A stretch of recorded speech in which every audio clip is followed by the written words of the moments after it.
What's up guys, I'm Newbie Dave and welcome to the weekend update. Let's get started.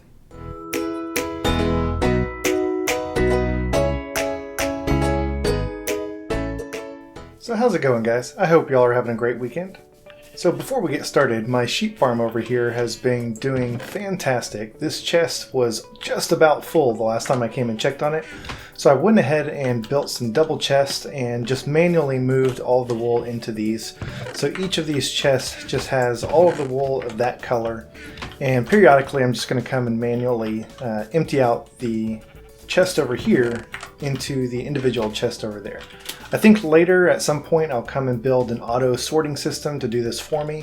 But for now this will just make sure that we don't run out of space. Alright, on to today's main project. I mentioned last time that my diamond armor, which is currently hanging up in my house because it's the weekend and I'm dressed a little more casually. My diamond armor is on its last leg. I never enchanted the stuff. I've been taking a lot of damage, mostly from my trip to the nether, but also just the occasional creeper explosion or whatever else. And so eventually I'm going to create some new armor. But no matter how careful I am, even if I put unbreaking enchantments on the armor, eventually it's going to wear down and break. Same thing with my tools. I'm constantly having to repair my pickaxe and my sword and my axe over here. So I'm ready to not have to deal with repairing or replacing items anymore. So today we are going to get a Mending Villager. Now, a Mending Villager is a villager that sells books with the Mending enchantment on them. In order to do this, you need to get a Librarian Villager, which you do with a lectern. And once a villager binds to the lectern, they become a librarian, and they have a chance of selling enchanted books. I need this guy to not be near any other beds or job sites, and I didn't want to move everything in my base like I did for the iron farm. So what I'm actually going to do is I'm going to move this guy really far away from the rest of my base, so he's nowhere near any other job sites or beds. And once I get the Mending enchantment, then I will lock in his profession and I can move him back.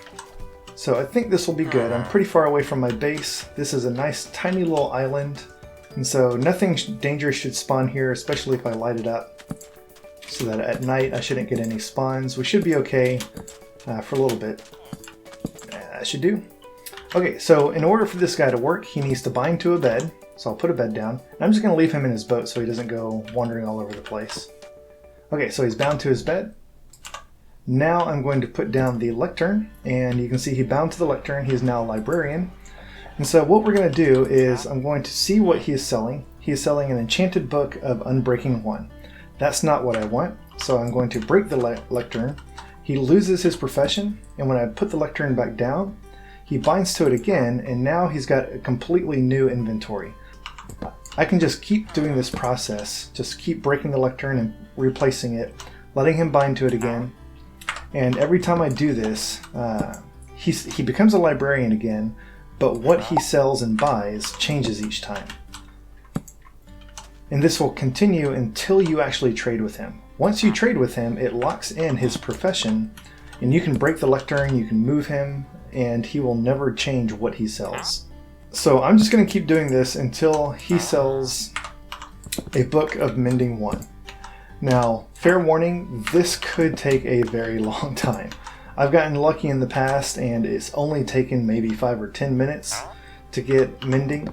I've been unlucky in the past and this has taken maybe an hour or two. Part of the problem is I don't just want mending. You'll see, in order to get an enchanted book, you have to trade emeralds in a book.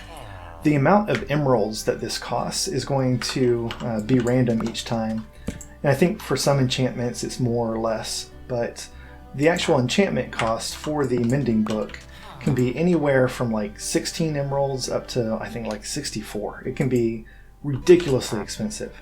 So even if he does end up selling mending, if the price is too high, I'm just going to reset it and oh, here we go. Okay, so Mending 1. So we got the Mending book and I could just trade with him and lock this in, but it's 36 emeralds. That's a lot of emeralds. That's more than half a stack, which means every time I want to get a Mending book, I'd have to come trade more than half a stack of emeralds in a book. That's just too expensive, and so I'm actually going to keep going. And that's part of the reason that this can take so long, is it's not just about getting the one enchantment out of the, I don't know, 40 or 50 enchantments that the game has to offer, but also trying to get a good price on it. So I'm going to keep at this until I finally get a price that I like, and then I will get back to you. And here's what makes this process especially painful. Sometimes you'll get some other really good enchantments. This is a really nice enchantment for boots. The feather falling, it makes you take less damage when you fall. Oh man, I really want that, but that's not what I'm after. So I'm going to break this and just keep on going. Alright folks, so we got Mending 1 for 26 emeralds. This is kind of the upper limit of what I would be willing to spend. I think I'm going to go ahead and do this. 26 isn't that bad. It's less than half a stack, so I can get 2 books for a full stack of emeralds. Yeah, I'm going to do that. So I'm going to go ahead and trade with this Mending Villager. And I've got enough to trade twice, might as well. So this will lock in his profession. He is now a librarian, and even if I break this, you can see he didn't lose his profession. And so if I put the lectern back down, he's still selling Mending 1 for 26 emeralds. So he is locked into that profession. He's locked into this list of items that he'll sell. So now we can move him back to our base, and we don't have to worry about him binding to like a smoker or a blacksmith table or anything like that. Now eventually I do plan on building like a whole villager trading post with a lot of different villagers, a lot of different librarians that sell different enchantment books, farmers, blacksmiths, fletchers, just all sorts of different things.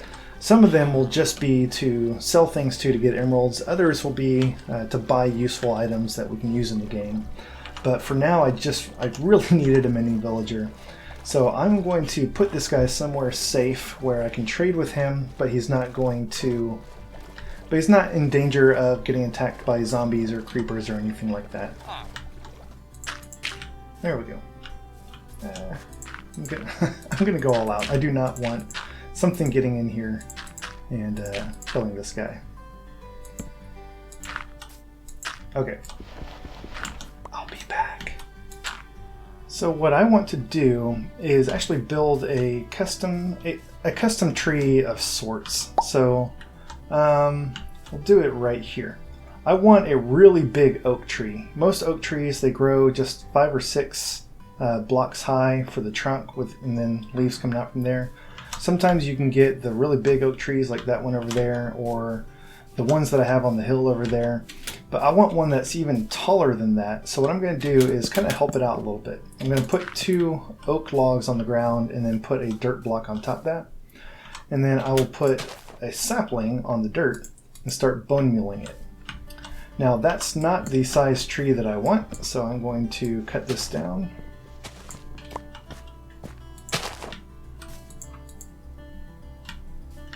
Okay, here we go. Yeah. So that's one of the really tall oak trees. Not quite as tall as I would have liked, but it will do. So now I will break that dirt block that it grew out of and put another oak log down in the middle. And now we got a really tall oak tree. So I'm going to build this guy a treehouse to live in. So I'm going to do ladders up that high. And then we'll go up 3, and on the top of the 3rd block, we're going to do oak slabs. All right, I'm gonna need some more space around this, so I'm gonna clear out some of these trees. All right, so up here in the treehouse, I'm going to put the lectern on that side. And then just purely for decoration, I'm gonna put some bookshelves up here. We'll put a chest where we can keep some of our extra books, and I'll come put some more books and emeralds in here. And around the outside of this, we're going to put oak fences to make sure that we don't fall off and the villager doesn't try to escape. Now before we get the villager up here, we need to make sure that this thing is completely safe, that he can't get off. And we don't want any mobs to spawn, obviously, so I'm going to put a lantern up there. I'll put a lantern on this side as well. That should be enough light to light up this whole upper area. And then if for whatever reason he were to get up on top of one of these fences, he might be able to get off. So I'm going to bring these leaves out even further. And that should be, yeah, that should be high enough that you can't get on top of the fence with the leaves at that level. So I need to make sure that these leaves come out all the way around this platform. Now, to make sure that this doesn't look weird with having such a wide base, I actually need to get up there and add some more oak leaves on top as well. And for this, it's a balance between creating something that looks natural while also being artificially constructed. So try to be very random with your placement of things. Just don't be too uniform. Maybe even have a couple of extra little branches sticking out like this. Yeah, I think that looks pretty good. I might go up a little bit more on top because it looks pretty wide and flat right now. Okay, now we just need to get the villager up here. So I'm going to remove one of these fences, and I've got some rails, and so we're going to use the same system as we used to get the villagers into the iron farm. I'll put some rails down, and I'm going to leave a block on the end so that the minecart will run off the rails and come to a stop. And give him a push, and off he goes, up into the treehouse. And there we go. So our Mending Villager is now in his new permanent home. When I build the whole villager trading post area, I might move him to that, but I don't know, I really like the look of this thing. Yeah, I've never done a treehouse like this before, so I'm really happy with how it turned out. Alright guys, that's going to wrap up today's weekend update. Having that Mending Villager is going to come in handy so much in the next coming episodes as we get new gear, prepping for the boss fight, and really just anything that we don't want to constantly have to repair. I've never done a treehouse like that. It was a lot of fun to work on, and I'm really happy with how it turned out. Did a little bit of landscaping behind me getting up there, and removed a couple more trees that were in the foreground, which kind of blocked the view. And I really like how that hill turned out. It looks a whole lot better than it did before this episode. Thank you guys so much for watching. If you enjoyed this episode, please like it, and if you're enjoying the series, please subscribe so that you can get notified of new episodes as they come out. Thanks y'all, and have a great day.